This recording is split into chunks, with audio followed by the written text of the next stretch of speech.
Greetings, beloved Star Child Rising. You are in Christina's Corner, and I am Christina. Welcome back to the podcast where I have the opportunity and the honor to highlight and celebrate individuals out here who are using their gifts and their talents to uplift this world.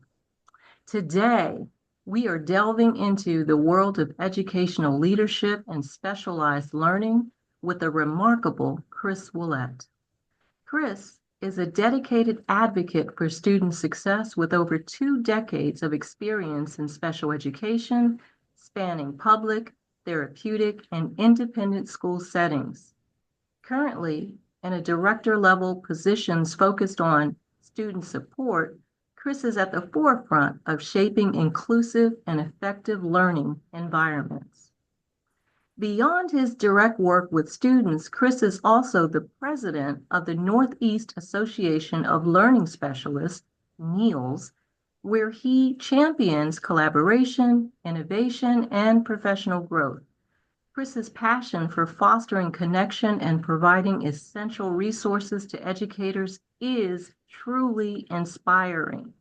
He understands that supporting diverse learners requires not only expertise, but also a deep commitment to community and shared learning. Please join me in welcoming my friend and fellow educator, the insightful, dedicated, and somewhat eccentric Chris Ouellette. Welcome, Chris. Thanks, Christina. It's so nice to see your face again. You too. It's been too long. Yeah, a couple of Um, years. I miss our long conversations. We had so many of them, Oh, but I'm absolutely. thankful to, just opportunities like this for us to catch up. So, Chris, with each of my podcasts, I have 6 questions, and I always start off at the beginning. So I'm almost afraid to ask this, but your career spans a wide range of educational settings from public schools to therapeutic and independent environments. Can you take us back to the beginning and share a little bit of what you were like as a child, your upbringing, and what maybe sparked your interest in the learning support world and education? What a great question. So I think one of the earliest memories I have, or at least my mom had told me, um, was 2-year-old Chris in the backyard, Nashua, New Hampshire, where I grew up, just walking around and just being in awe of the grass. And my mom and dad just trying to figure out what was going on. And I finally looked up and I was like, the critters, the critters. And I guess I was looking at a bunch of ants, right? But it was just the idea that we're like other living, breathing beings around that were smaller or larger or just kind of enjoying the world as I was, right? And so I'm sure there were a few ants that burst in my like chubby little fingers as a 2-year-old as I tried to pick them up. But that's really what I can think of is just like a general awe and wonder for this world. And so I was a difficult and challenging teenager. I think if, parents are often, their parents wish that they have a child like them when they have children. And I think I was that wish. For my mom anyway, I was that wish. Her mom laughed, right? And her mom died when I'm 6. But before I was 6 years old, her mom was saying, "You got it. So good luck." And so I think I pushed my mom even up until my like 30s. Like it just was, she just couldn't help but see herself in me. And I think for better or for worse, right? Like there were great moments, and there were also moments where she's like, I made those mistakes. How can I help him not make those mistakes? But Wow. truthfully, when I learn lessons, they come magnificently with like massive situations. And so for some reason, that is just how I've learned. So when big things happen, yeah, they suck, but that's where I'm actually growing the most. And I'm like, oh my gosh, like I can do so much more in this world every time I mess up magnificently. And so for me, that's growing up, right? And I just recently lost my mom. So my mom and dad both passed away in the last couple of years. I'm 41 years old right now. Their health was failing, so they weren't unexpected situations or anything like that, but it was just currently living in that house right now and packing it up, the one I grew up in, to move and sell it so that my partner Jennifer and I can move is a real interesting experience, and it's bringing up lots of memories. And I keep finding little knickknacks that I had hidden around the house or in little like corners or nooks or in the attic space. So it's been a wonderful trip down memory lane right now. Oh. And we're never ready when our parents go. You know, my parents were in their 90s and knew that they were near the end towards their transition, but you're never ready. So my deepest condolences for for going through that. And so Thank you. what was it, do you think, was it in your childhood that you wanted to dive into education to make a difference, or was it later?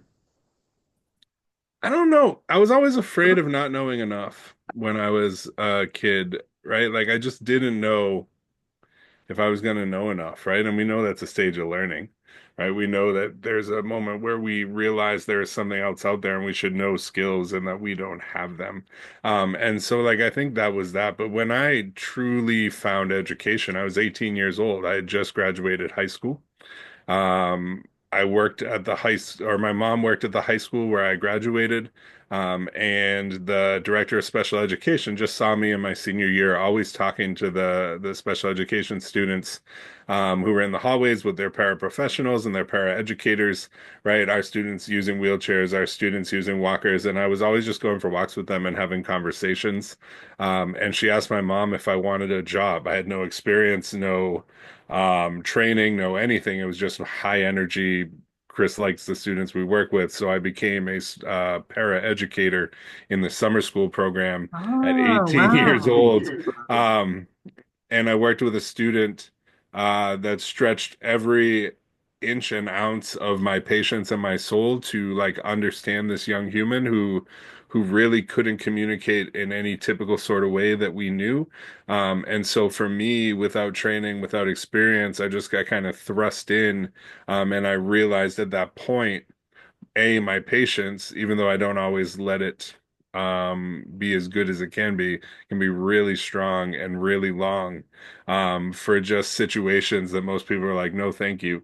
And B, every human is trying to communicate something. Whether that message is like how you receive that message, what that message may be, that's not up to you, but every human is trying to communicate something, whether that's through words, whether that's through actions, whether that's through behavior, whether that's through thoughts that come out. So take a step back and listen because you can learn a whole heck of a lot if you actually take that time. Thank you. That's fascinating. You know, we've talked a lot, but I've never heard that part of how you got jump started into this work.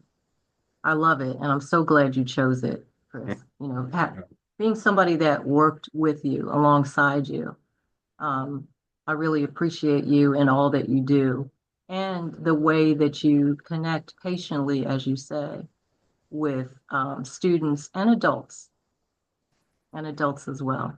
So it's great.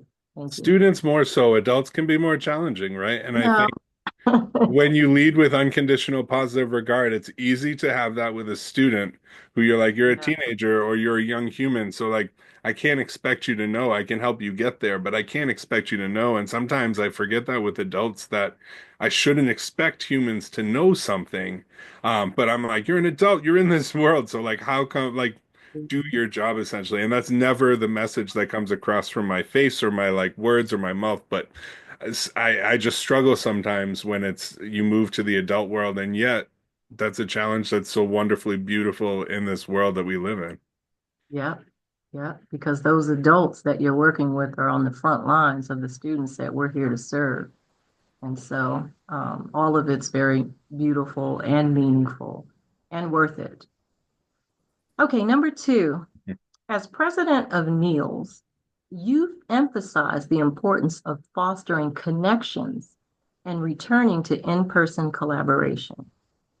How do you see the role of professional networks like NEALS in supporting educators, particularly in navigating the evolving landscape of learning support? This is a funky question, but it's an awesome one to wrestle with, right? So, one of the things I hear the most when I gather with other learning specialists is often that they feel alone, right? Some independent schools are actually a lot of independent schools right now are reckoning with like how do we actually stay afloat? How do we keep the money coming in? And they're opening their doors a little bit wider.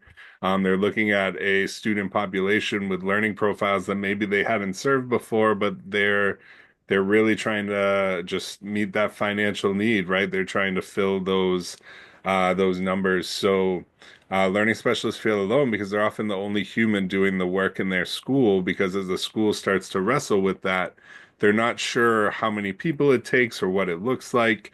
They can kind of ask their peer schools, but if their peer schools don't look at learning support in the same way, then they might not get the answers they're looking for. So I think uh, organizations like NEALS allow for that place. Maybe not an affinity group, but an affinity of sorts of like we're here to like support our students with the highest needs within our school. And oftentimes we wrestle with that idea of support versus rigor, even though support and rigor can go hand in hand, right? Like it is not it shouldn't be a problem to get a little bit of support so that you have that same chance of success as your peer that sits next to you. So these humans are looking for connection. They're looking for people who have had the same experiences, who speak the same language, that shared communal language of support, and not special education in the independent school world, but like specialized educational supports, specialized learning groups. You're really that special education lens in the independent school world. So how do you balance that out? I work with a school in the Midwest right now that they don't have organizations around them to just regularly check in with schools. And if you get into the highly competitive world of independent schools, sometimes there isn't as much sharing, there isn't as much collaboration across organizations because a lot of the times you're fighting for those same students.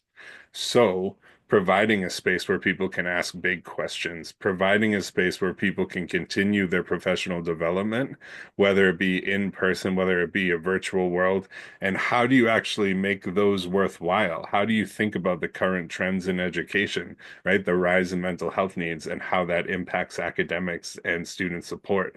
How do you take those into your professional development? And literally you're needing to differentiate that like work to your constituencies, right? You have learning specialists that have been doing it for 20 years. You have learning specialists that are brand new. You have directors that are new. You have directors that have been doing it for a decade. Everyone's doing things a little bit differently because of that independent school world, right? We all want to do things in our school's way. This is school X's way, and school Xify, right? We really want that language to be individualized for our program, and yet that takes away the collaboration that you can do sometimes. So providing that space gives just a feel of community, even if you're the lone island in your school. Thank you. And while you were sharing that, I was thinking, we both come from a background of public schools and independent schools. And it would be great for our next conversation, perhaps, to focus on the different perspectives coming from of learning support programs coming from the public school system and the independent school system, because they're worlds apart, really, in strategy, um, as well as what's required in public school versus independent school. So I think it's very interesting as someone who has served as a math educator in the public school to uh, an inclusion team of students with learning challenges. Also served with students in independent schools, serving as a math teacher and the different approaches and perspectives, not only from um, the faculty and staff and the administration, but also from the students and how to approach it. It's really it's a it would be a great conversation to have. So let's bench that for later. Absolutely. Uh, but thank you. Okay, so number three,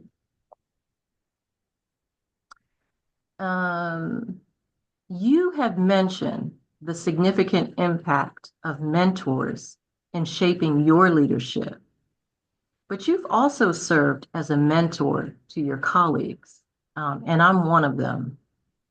As someone who identifies as neurodivergent, I'm an adult with ADHD inattentive.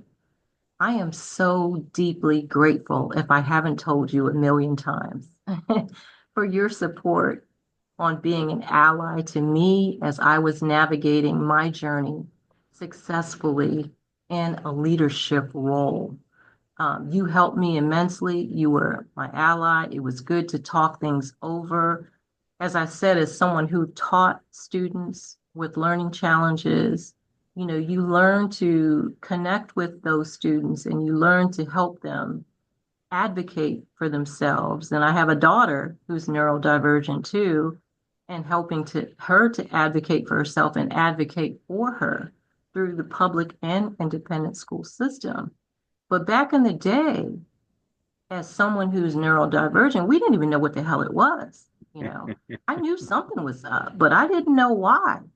And so I never learned to advocate for myself because nobody knew what it was, right?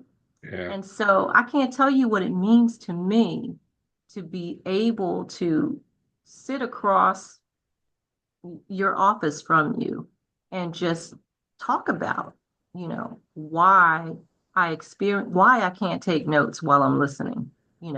While I'm in a meeting and I'm listening, I can't take notes. When I'm in a classroom and someone's lecturing, that stand and deliver doesn't work with me. And to be able to have that conversation on what's going on in my brain as to why that's happening and how I could what are some of the ideas that I could take to try to use to help navigate that journey was, for me, it was priceless. So I really appreciate you. And I It's think my that pleasure. absolutely. And I think that people need to realize that in these educational systems, it's not only, we're talking about the community. It's not just the students. There are adults who are impacted as well in every way when it comes to connecting with students and cultivating relationships. So all of this needs to be explored. And I love your approach. I really do. But let me get back to my question. Can you explain to our audience what the term neurodivergent means? And then share a watershed moment in your life that significantly impacted your journey and shaped your dedication to education and leadership. Yeah, I think right if we go into a basic definition of neurodivergent, it's the idea that there are variations in the way we think about, communicate about, behave, and act in this world. The current neuroscience tells us that brains are wired differently, right? And our previous experiences all together have helped shape our brains in the way that is unique to us, and that other people, it's just different, right? So, Todd Rose has a book, The End of Average, and it's the idea of like we designed education around like what the average fourth grader does on this test or the average B student, what does their work look like? But the reality of that is there is no average. There is no typical experience. We have dominant cultures that have set typical experiences, right? So like we have to really take all of that into consideration when we think about the idea that we have humans whether they be in school, whether they be adults that think differently. They think outside of that box. They think outside of that typical expectation. And it really leads into the idea that the most dangerous phrase in education is we've always done it that way. right? Mm-hmm. Like we've always done it that way, might get you the same results, and you might get those same results you've always got, but what you're missing are the new opportunities, the new chances to solve a problem more efficiently, more effectively, the way to communicate and build a bridge that wasn't there before that was causing a work team to just shut down. Right? The idea that we have humans out there and we should celebrate them, that they think and they learn in the way that they should think and they learn. Yes, can we put it into practice? Absolutely. Can we get better? Should we always be about going and getting our learning?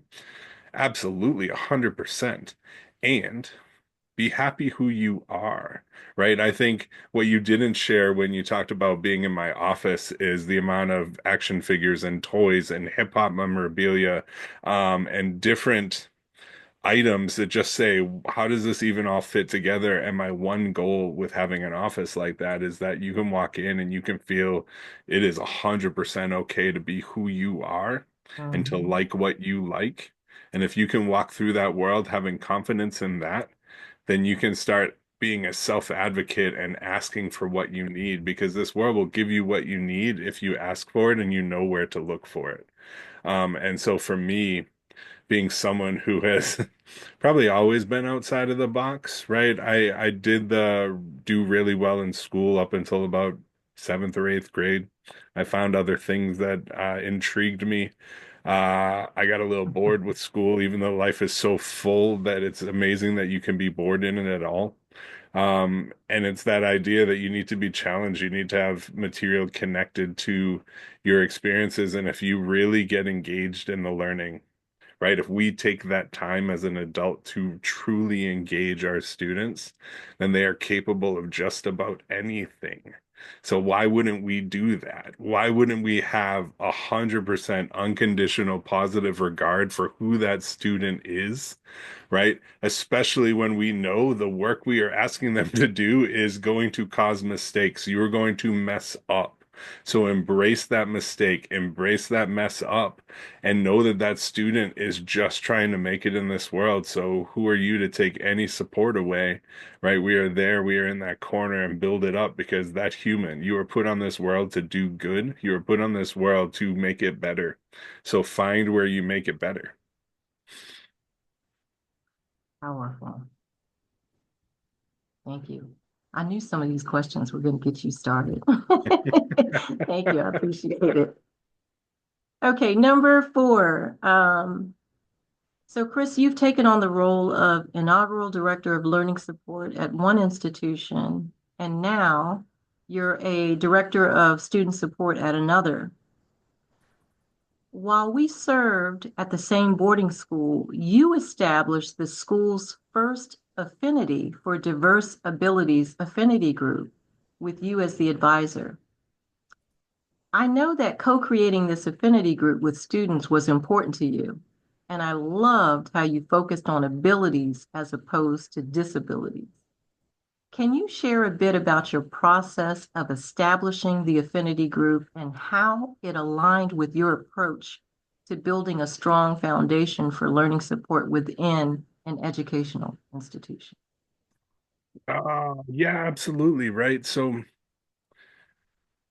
school used to be done that we weren't quite sure how to work with different populations, and those different populations would be isolated or segregated away. We've come a In the long way, back, right? right? We've come a long way. Yes, we have. And, right, there's still public schools with self-contained classrooms. Mhm. There's still schools that are designed for specific populations, right, that don't bring any other students in. So I would say that's like a self-contained institution.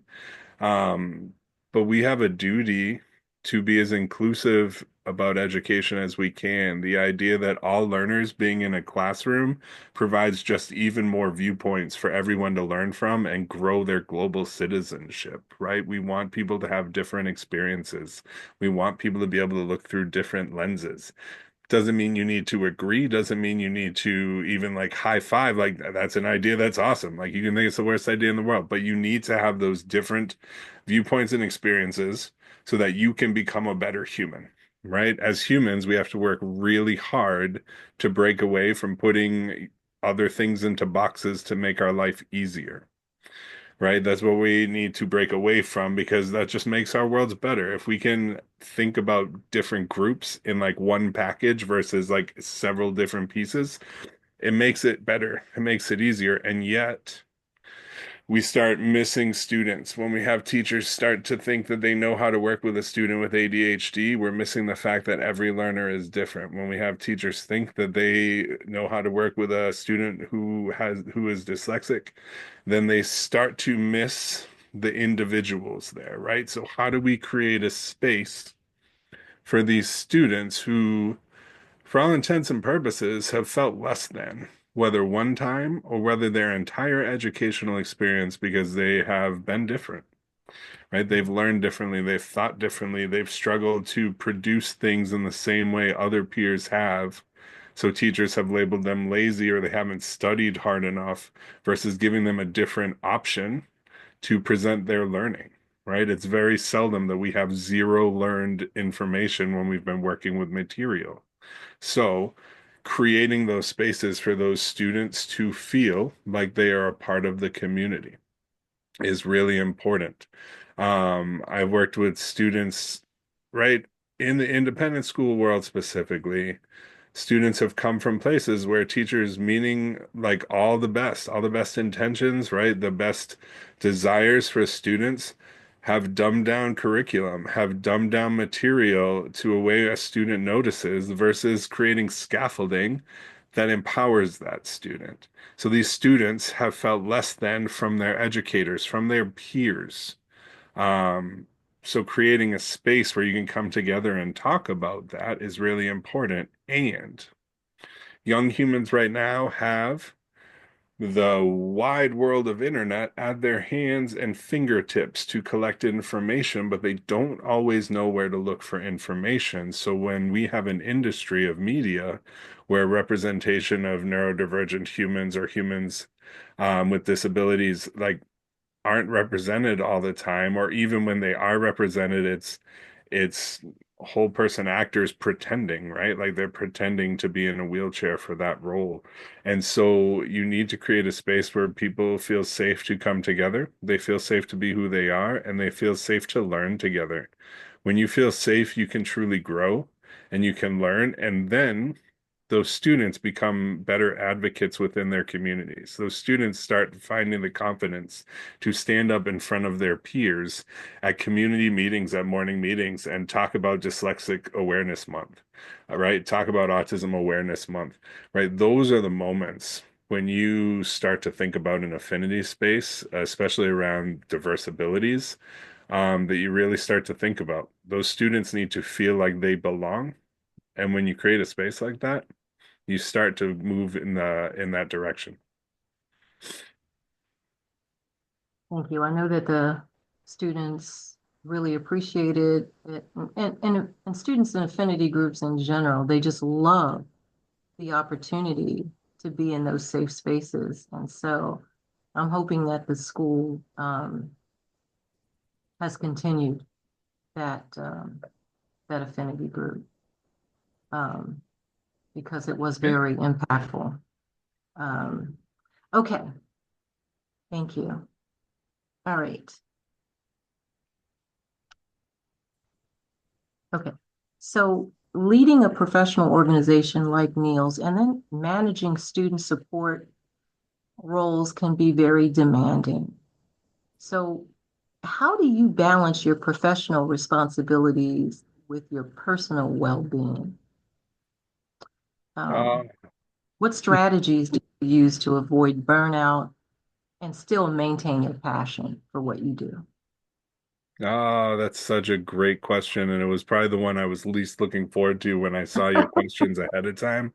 Because I don't know if I have a magic answer for that, right? And um, I don't know if that's a good or a bad thing. I just think I don't have a magic answer. I know that when work starts to creep into your evenings, when work starts to creep into night, when you're starting to be like, wait, it's 8 p.m. and I'm sending an email still, when you have a weekend and you don't have one day free on that weekend, you start to go, oh my gosh, what can I do differently? So I've started to really sculpt at least one full day on the weekend off, right? So that's still 6 days worth of email, 5 days worth of like full at the school kind of thing, but at least sculpt a day off.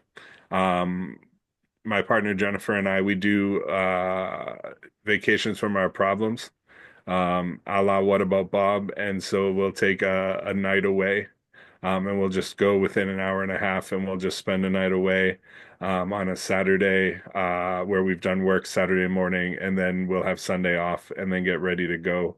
I think making sure I do emails Sunday evening sometime, as much as I would like to say that's not part of it, but it is. If I do email at some point Sunday night, Monday doesn't feel as bad, and then my week can get going. When I have breaks, it's really devoting time to like being away from that computer. Um, Things are going to be there when you get back if you take a few days away, and that's okay. Even if it means you have a few extra emails to catch up on, getting that rest, getting that restoration is really important to me. Um, Making sure I have music going all day long helps balance me out. So my colleagues have started to realize my phone has music playing even in our meetings, even if it's super quiet, because it just keeps my spirit up. It keeps my soul lit, to have music going. Let's see, what else do I do? I do a lot of reading, whether that be professional or for personal enjoyment. I like both. And professional reading is like twofold. It's like, all right, this helps me get better, and it's something that I enjoyed reading. And personal reading, I just typically enjoy, although every once in a while I pick a bad book. And that's okay. Maybe not bad, but just not my style, not my cup of tea. Um, yeah, the balance question is so funky because right now I think I've probably taken on a little bit too much. So like trying to find that balance, um, in fairness, isn't as easy right now. But I knew this year was going to be one of those with the couple of roles I took on. So maybe that's okay for a little bit, but always remembering that that balance is possible. And if you're at a point where you don't think it's possible, you need to really reflect, really think on the situation, because if you don't, you're probably missing a sign or a communication that you should have been looking for.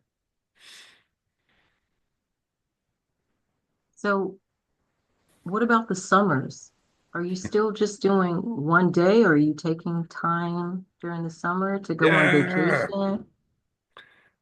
As you move into the 12-month employee realm, you start to think Mhm. about I vacation know. differently, right? I think my first year as a 12-month employee, I got docked like 3 days vacation pay at Thanksgiving, because I didn't even think I had to be working because I was so used to the like, oh, we're on vacation. My time's done. So thinking about summer, uh, really taking advantage of working from home when I can, right? So not Mhm. necessarily going all the way into the office, even if I'm more productive at the office. Staying at home allows me to have a little bit more control over what I do, how I'm doing it. So that's one piece in the summer. Going to as many concerts as I can. So really, I've gotten a little more selective about concerts, and they tend to be on Saturdays. So they're not like vacation days I'd have to take, but I could always take a Monday if I wanted to. So Saturday concerts. So we do lots of concerts. Get a good brewery trip or two in every few weeks there. So that is a little bit soul inspiring. Um, and just really making sure that I'm delivered about the work I'm doing, right? Like setting task lists, really ticking off when I get something done, really being like in celebration of my organization and my planning so that if I do that right, if I do that effectively, work can be a little more efficient and maybe I don't need to take as much time. And truthfully, when there's no kids at school, the occasional office beer is always a good thing. Okay. Um, and then also, especially when you've been working um, with students who have different learning styles, and we all do. And being somebody who myself falls into that category, you start to learn yourself and you start to learn that time is kind of like an illusion, you know? So when you learn yourself, you know what works for you. You know when your body is in a zone and you could work a lot more hours than you need to sleep and to go ahead and give yourself permission to do that because there's also going to come a time when you go back down and you're just going to need the time to not do a damn thing. And when you learn to yourself enough, you can start to navigate that journey with more comfort. And so, the little bit that you're doing, now, the fact that you're at least doing it and the reasons why, it's taking a lot more time now. I'm comfortable with that, my friend. That, Yeah, right. You're talking about that flow state, right? You can find a flow where you're in that groove. You put on lo-fi hip hop, and you get 3 hours of work done without even blinking, and you're like, "Oh my gosh, that was great." And then there'll also be a day where the students notice I've gone for a walk every 10 minutes right. because I can't get settled in. And Hmm. students are like, "Well, do you get work done in that spot?" And I'm like, "Yeah, because I can come back down." And once I've taken that walk, even if it's a minute, I settle back down and get back into a work state. And yeah, sometimes you gotta give yourselves those breaks, but sometimes you can hit that groove and you just keep going and going and going, and that's Hmm. okay too. Yep. Yep. Okay. Thank you. This has been a great conversation. This is the last question now. Okay. Chris, with your extensive experience in leadership roles, you're clearly committed to advancing the field of learning support. What advice would you give to educators looking to deepen their expertise and make a greater impact in their schools and communities? Um, and just go ahead and take a deep breath before you start talking. Wow. That's a good one, right? I would say always go get your learning, right? Never expect your learning to come to you. If you're waiting for the top of the school to bring you your PD for the year, then you're not doing it right. Right? I think we get tired of top-down initiatives, so when we need to seek out whether it be the people who speak the same language, share language, whether you're staying current or not in your field. Are you branching out away from your field when you're going to think about learning? Are you reading books that aren't just, in my lens, special education, but it's like really expanding the way we think about things? I do a lot of reading on leadership books, right? So it's like not just what your real specific niche is, but really expand where you're gathering information from and keep going. Keep searching for it. Keep asking to be sent to conferences. Conferences are another thing for me where you go and if you do them right, it's a networking extravaganza. You get to go and you get to learn from people who are doing things, whether you've known about them or not.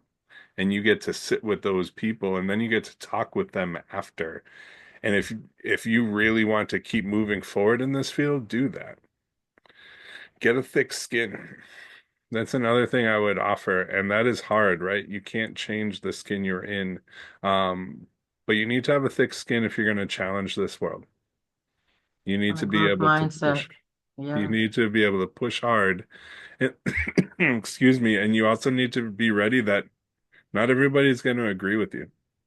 That doesn't mean you're wrong or you're right, but not everybody's going to agree with you. So, look for your early adopters if you're going to challenge the system. Who's really like going to jump on board with the stuff you're saying?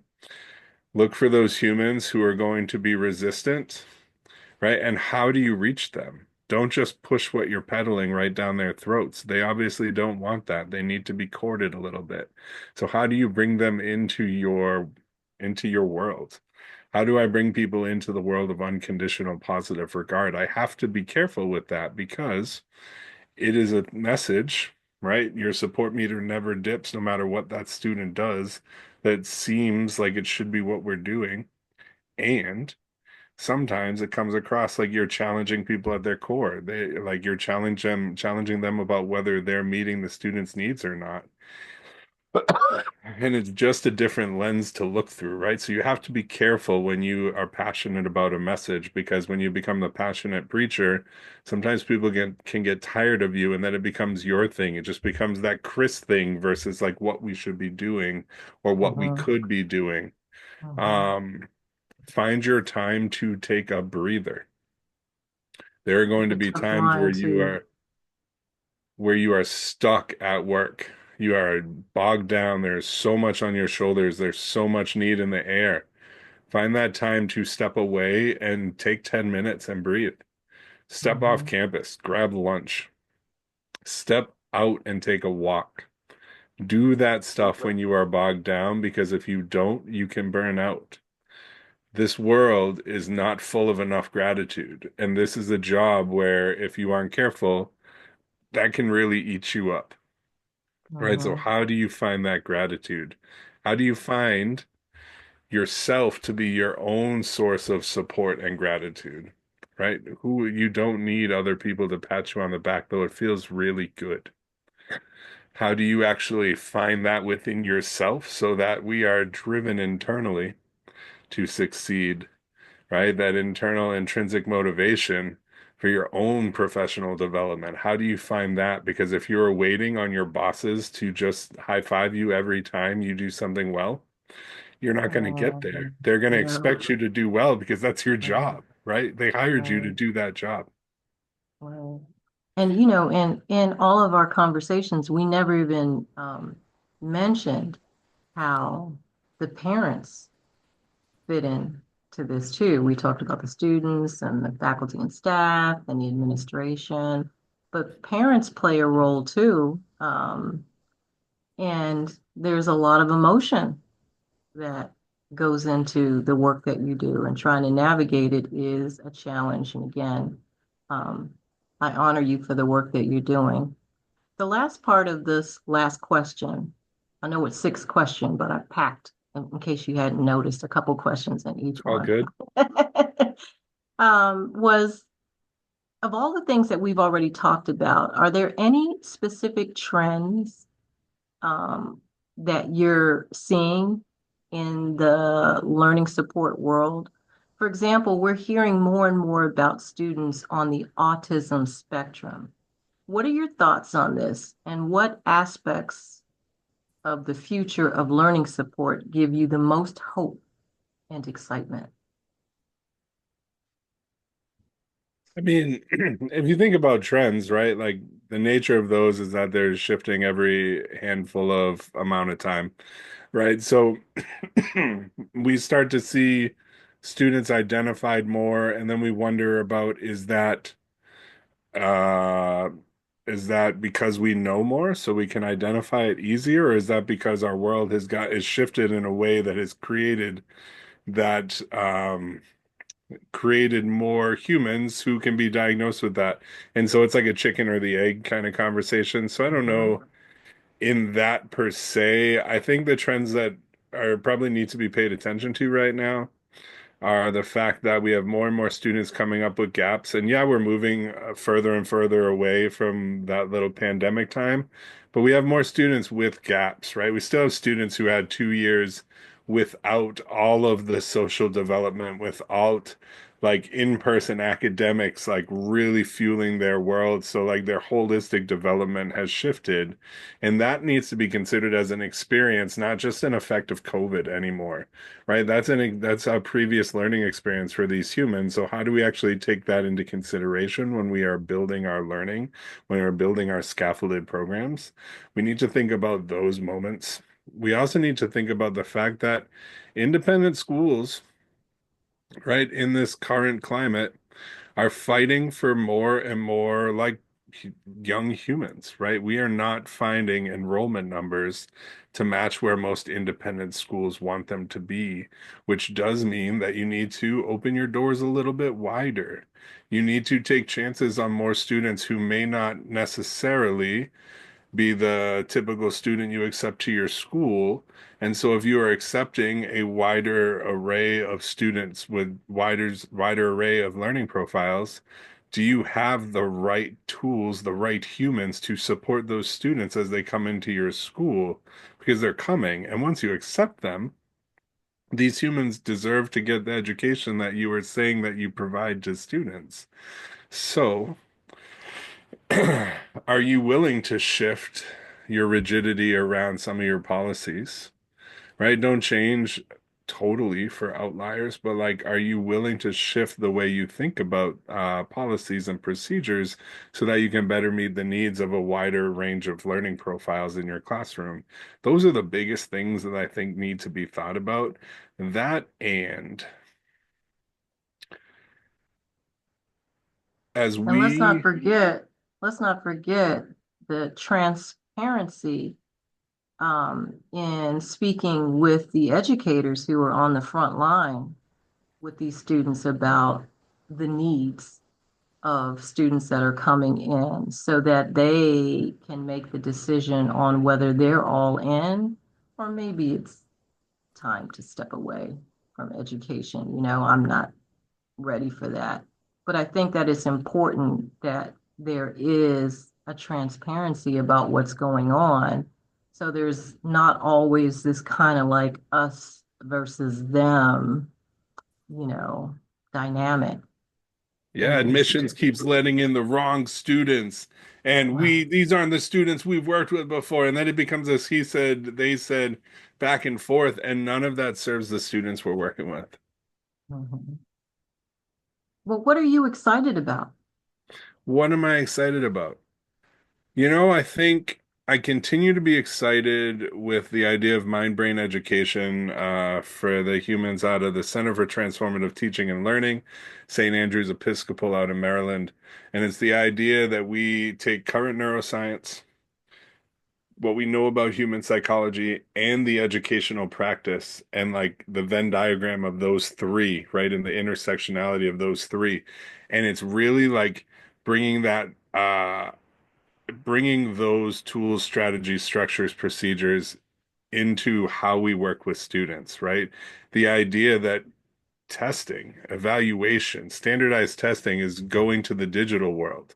That's bringing with it the idea of universal accommodations for students, universal support. So it's not just students who have to fight inequitable boundaries to gain access to certain supports, but it's like testing agencies and organizations are starting to say, hey, all students should be able to use this. All students should be able to use that tool. All students should be able to have access to a calculator, right? Like things like that.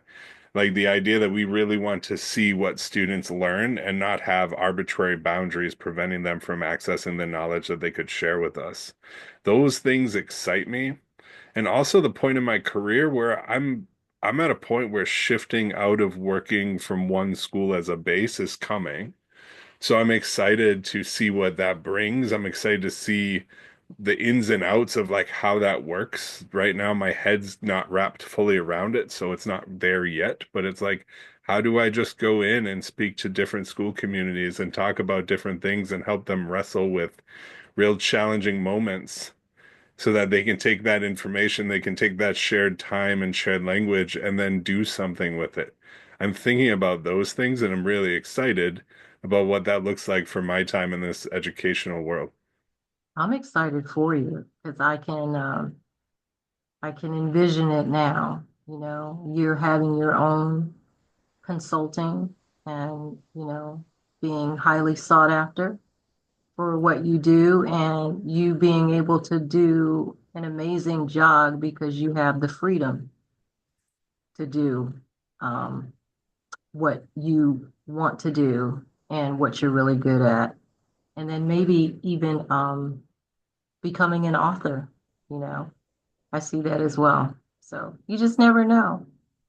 Chris, Endless this has possibilities. been, yeah, this has been an amazing conversation. Thank you again for taking the time to have this conversation. I hope we do it again as a part two, because it's very intriguing just to sit down and talk about. I love education anyway. And, learning support is part of my heart as I started my um, educational career in learning support. So it means a lot to me. And so does your friendship. So I appreciate you. Christina, it meant so much to even have you reach out and think about me, right? Like this is such a cool thing that you're doing. It was a real good opportunity for me to get to know you as colleagues and to just see how you're doing now. I love talking about these things in this world, and whether we talk about education or life, I think our conversations have always been powerful and uplifting.